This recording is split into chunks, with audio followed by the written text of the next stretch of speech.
This video session is for BCom 6 semester students. Good afternoon students. Students, today I will tell you about financial derivatives and its types. What do you mean by financial derivatives? These are the specific instruments which derives their values from one or more underlying assets. These derivatives are used for hedging and speculation purpose. Now, in this definition, I have come up with assets, hedging, speculation. I will discuss with you all these three terms. Here, assets means not only financial assets, which includes stocks, that is shares, debentures, bonds, mutual funds, etc. It also includes commodities like edible oil, crude oil, jewelry, and other properties like we say land and buildings, etc. Now comes hedging. What do you mean by hedging? It is an act of preventing an investment against unforeseen future losses due to price changes. So, hedging is a sort of insurance cover taken by a person or organizations so that it may compensate from the losses which is going to arise in future. Now, we will talk about speculation. Speculation means a bet between one or more people for some common objective. Like we can say that we see horse races. Horse races, in that horse race we see that two persons, they are doing a bet or they are going for a bet, and they bet that some particular horse will win. For that they may fix up some specific amount also for the winner. That is known as speculation. So these derivatives are used and applied in speculation and hedging. Now let us explain the types of derivatives. Students, derivatives are mainly divided into four types. Number 1, forward. Number 2, future. Number 3, options. Number 4, swaps. Now let us discuss the first one, that is forward. A forward is a contract between two person or organizations who have agreed to trade in an asset at a predetermined price for some specific future time period. That is known as forward.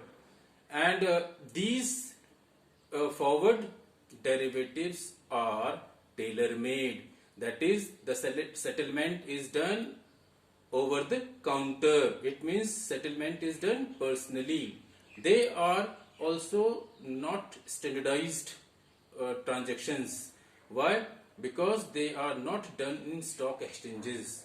So, and here in forward contract we see that the risk is higher as compared to other types of derivatives. Why risk is higher? Because we see in forward contract there are defaulters which arises more than in other types of derivatives. Now I will give you an example of a forward contract. Mr. A is a wholesaler who is dealing in food grains. He approached to a farmer, Mr. B, and with the consent of Mr. B, Mr. A agreed, or Mr. A made or prepares a forward derivative contract that he is going to purchase 100 quintals of basmati rice, which basmati rice after a period of 4 months from this date of contract. He did this forward contract with farmer, who is Mr. B. Okay, so he after 4 months period, or we can say the maturity period has come, on that date Mr. A wholesaler paid rupees 5 lakhs to Mr. A the farmer, because 100 quintals of basmati rice was purchased, and the price was 5,000 rupees per quintal. So 5 lakh rupees were paid by Mr. A to Mr. B. Then after the maturity period, now Mr. A found that the price of the basmati rice were 6,000 per quintal.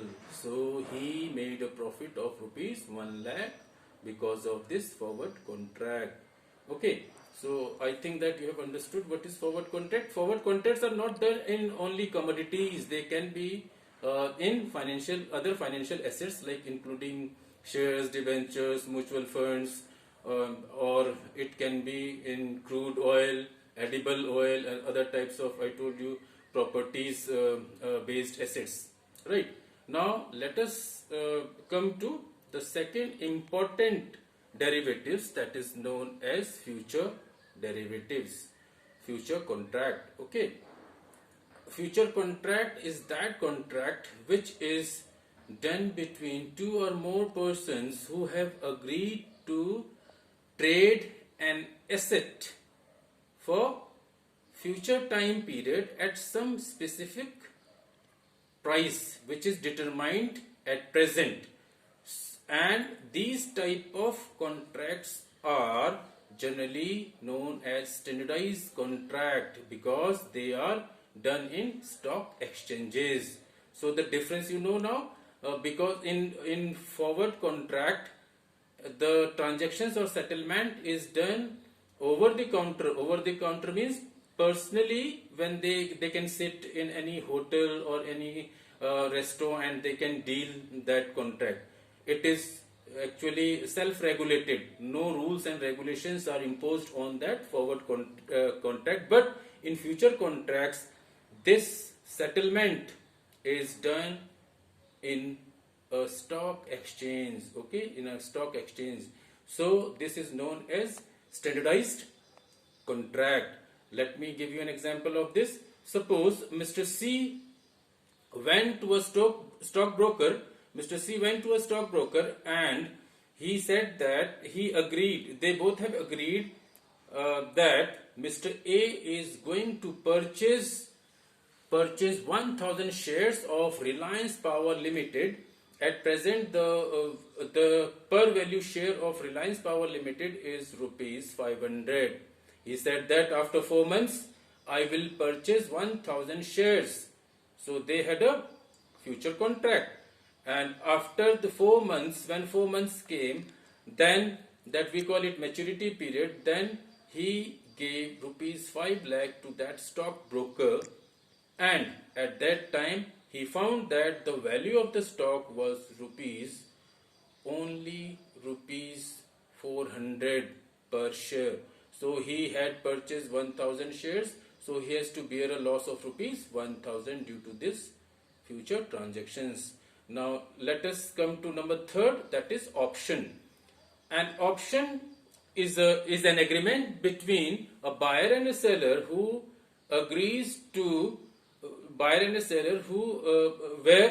the right to purchase or sell or retain is given to the buyer, or the buyer is given an option to purchase or to sell or to retain the underlying assets on futures date at some particular specific price which is pre-decided at that time only. We have mainly two types of options. Number one, call option. Under call option, number one, call option. Number second, put option. Under call option, a buyer is given a right, it is given a full right to buy the asset on future date at the pre-decided price. It is given the right. You just remember, the buyer is given the right, it is not the obligation or compulsion. Okay, it is only the right given to the buyer to purchase an asset on some specified future date at the current prevailing price. Now number second comes put option. In this option, a buyer is given a right to sell the asset at some particular time period on pre-decided or predetermined price. Okay, this is known as put options. Now let us come to swaps. What do we mean by swap? A swap is a financial derivative where where two persons or two organizations, they swap or exchange the cash flows between them. What does this cash flows between them means? The transactions which are related to the principal amount or interest, we can say, or any other benefits which is going by that future transactions takes place in swaps.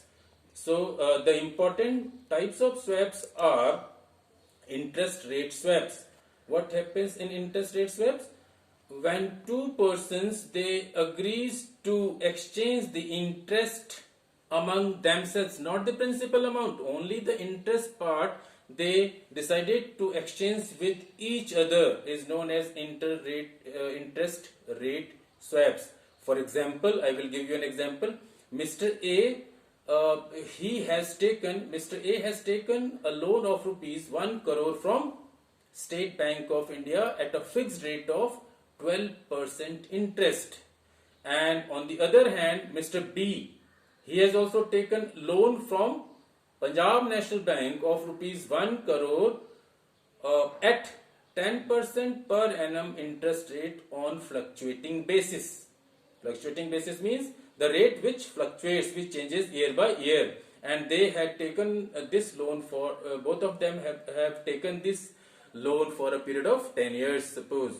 And after taking the loan, both were not happy. They were thinking that, Mr. A was thinking that, oh, I have done a great mistake in choosing the fixed mode of rate of interest. I would have chosen the fluctuating rate. And Mr. B was thinking that, oh, I would have chosen a fixed rate of interest instead of fluctuating rate of interest. It is a great mistake from my side.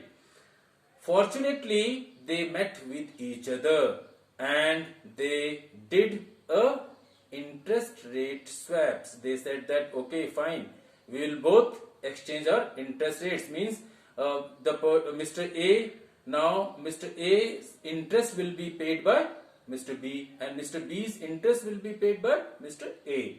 So after 10 years they will see who is in profit or who is in loss. But this time, by analyzing only, they thought to do the interest rate swaps. So this is interest rate swap. Now number second, we see that commodity swap. Those persons who are dealing in commodities or who are trading in commodities, they go for commodity swaps. Okay. Now number next comes a very important swap, that is currency swap. Those persons who are doing the business or who are dealing in foreign currencies, they go for this type of swap. Another very important swap is debt equity swap. What happens in debt equity swaps? It involves exchange of debt over equity by an organization, generally in corporate form of organizations. This debt equity swap is generally done for reconstruction of capital structure of a company. So student, these were the main important types of swaps. Now I will advise you to go through the topics and also study other topics for your final examination. Now at last, I would also like to request you, don't step out from your house during the lockdown period. Thank you.